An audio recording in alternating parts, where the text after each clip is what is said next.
అతడు కడప జిల్లా కమలాపురంలో చిన్న టిఫిన్ సెంటర్ ద్వారా జీవించే కుటుంబానికి చెందిన వ్యక్తి. అతి సామాన్యుడు. కేవలం 10,000 రూపాయల జీతం తీసుకుని ఒక పత్రికలో పనిచేశాడు. తర్వాత వ్యక్తిగత సహాయకుడిగా చేరాడు. 2019 వరకు అద్దె ఇంట్లో సాదాసీద జీవితం గడిపాడు. ఇది నేపథ్యం. సీన్ కట్ చేస్తే 2019-24 మధ్య 100 కోట్ల ఆస్తులు సంపాదించాడు. పిఏగా పనిచేసే వ్యక్తి ఇన్ని ఆస్తులు కూడబెట్టడం నిజంగా సాధ్యమా అంటే ఇతరులకు కాకపోవచ్చు, కానీ మాజీ సీఎం జగన్ పిఏకు మాత్రం చాలా సులువు. అక్రమార్జనలో జగన్ పిఏ కె నాగేశ్వర్ రెడ్డి ఘనత ఇది.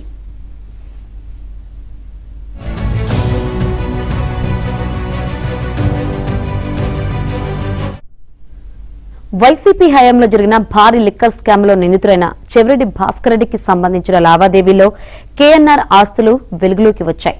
వాటి ఆధారంగా విచారణకు పిలిపించి సిట్ అధికారులు ప్రశ్నించారు. దిమ్మ తిరిగే ఆస్తుల చిట్టా బయటపడింది. ఏపీ, తెలంగాణ, కర్ణాటకలో కేఎన్ఆర్ కు 100 కోట్ల విలువైన ఇళ్లు, వ్యాపారాలు, స్థిరాస్తులు, భారీ బ్యాంకు ఖాతాలు, సుమారు 20 కోట్ల రూపాయల వరకు లావాదేవీలు బయటపడ్డాయి. ఈ సొమ్ము పలువురి ఖాతాల నుంచి బదిలీ కావడంతో పాటు పలు ప్రాంతాల నుంచి నగదు డిపాజిట్ చేసినట్లు సిట్ తేల్చింది. జగన్ కు ఎక్కడెక్కడ ప్యాలెస్లు ఉన్నాయో అక్కడంతా ఇల్లున్నా కేఎన్ఆర్ కు తిరుపతిలో అదనంగా ఉంది.